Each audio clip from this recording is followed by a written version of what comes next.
माझी भाकरी हा उपक्रम आम्ही आमच्या शाळेमध्ये आज घेतला आणि त्याला अतिशय उत्साहपूर्ण वातावरणामध्ये छान असा सहभाग विद्यार्थ्यांकडून आणि पालकांकडून मिळाला। आम्ही विद्यार्थ्यांना भाकरीचं महत्त्व काय आहे, आपली आई आपल्या घरी भाकर बनवताना किती कष्ट घेते, त्या कष्टांची जाणीव त्या विद्यार्थ्यांना असावी आणि जेणेकरून त्यांच्या ताटामध्ये ज्यावेळेस भाकर येईल, मग ती नाचणीची असेल, ती बाजरीची असेल किंवा ती ज्वारीची असेल, कडण्याची असेल, तर ती खाताना त्यांना आनंद व्हावा आणि त्यांना स्वतःचा तो अनुभव तो बनवताना तो आल्यामुळे आता निश्चितच भाकर ते त्यांच्या ताटामध्ये आल्यानंतर ते आनंदाने खातील अशी आम्हाला खात्री आहे। आपल्याला माहिती आहे की सध्या आपण तृणधान्य वर्ष जे आहे ते राबवत आहोत 2023 पासून आणि तृणधान्य अंतर्गत ज्वारीचं जे महत्त्व आहे किंवा इतर धान्यांचं महत्त्व विद्यार्थ्यांना कळावं या हेतून आपण हा उपक्रम इथे घेतला आणि या उपक्रमाचं जे काही परिपाक आहे तो विद्यार्थ्यांच्या आनंदामधून आम्हाला दिसून आला। कारण विद्यार्थी ज्यावेळेस भाकरी बनवत होते तर गटागटातून आम्ही ज्या चुली आहे त्यांना बनवायला लावल्या, त्या चुलींवर त्यांनी त्या भाकरी बनवल्या, शेकल्या आणि त्यांचं जे गटकार्य होतं त्या गटकार्यामधून त्यांच्यामध्ये एकोपासुद्धा दिसून आला। म्हणजे एकाच या उपक्रमामधून अनेक गोष्टी ज्या आहेत त्या साध्य करण्यामध्ये आम्ही सर्व शिक्षक मंडळी आणि शाळा व्यवस्थापन समिती यशस्वी झालो।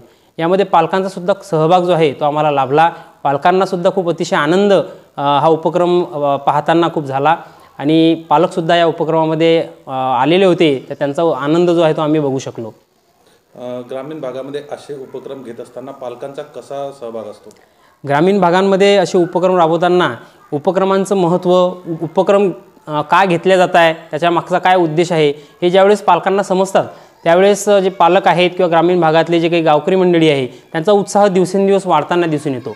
कारण त्यांच्यापासून हे जे उपक्रम आहे ते एव्हाना अलिप्त असतात, परंतु हे उपक्रम त्यांच्यापर्यंत जेव्हा जातात तेव्हा त्यांना या उपक्रमांचं आणि शाळांमध्ये घडणाऱ्या ह्या सगळ्या घटनांचं अप्रूप वाटतं आणि महत्त्व जाणवतं। त्यामुळे शाळा आणि समाज हा जो सहभाग आहे, शाळा आणि पालक हा सहभाग जो आहे तो वाढायला आणि वृद्धिंगत व्हायला मदत होते।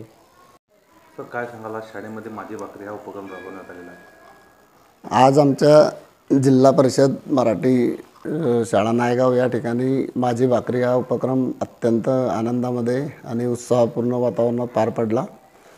काल आम्ही विद्यार्थ्यांना तोंडी सूचना दिल्या होत्या की आपल्याला उद्या अशा पद्धतीने शाळेमध्ये उपक्रम राबवायचा आहे आणि स्वतः चूल मांडून भाकरी करायची आहे। तर मुलांनी आमच्या अपेक्षेच्या पलीकडे जाऊन अत्यंत स्वतः त्यांनी गट तयार करून घरून पीठ, तेल, नंतर जे साहित्य भाकरी पोळ्या करण्यासाठी लागते ते घेऊन आले आणि त्यांनी अत्यंत म्हणजे त्यांना एक स्वनिर्मितीचा आनंद त्यामधून घेता आला। त्यांच्यामध्ये एक सर्जनशीलतेला वाव मिळाला। त्यानंतर अत्यंत त्यांच्यामध्ये एकोपा दिसून आला।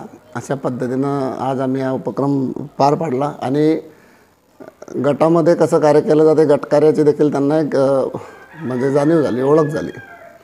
विद्यार्थ्यांचा कसा प्रतिसाद मिळाला? विद्यार्थ्यांमध्ये अत्यंत उत्साह होता, त्यांच्या पालकांमध्ये देखील उत्साह होता आणि खूप सुंदर त्यांच्यामध्ये आज त्यांना खूप आनंद झाला। एकदम यशस्वीरित्या हा उपक्रम आज पार पडला।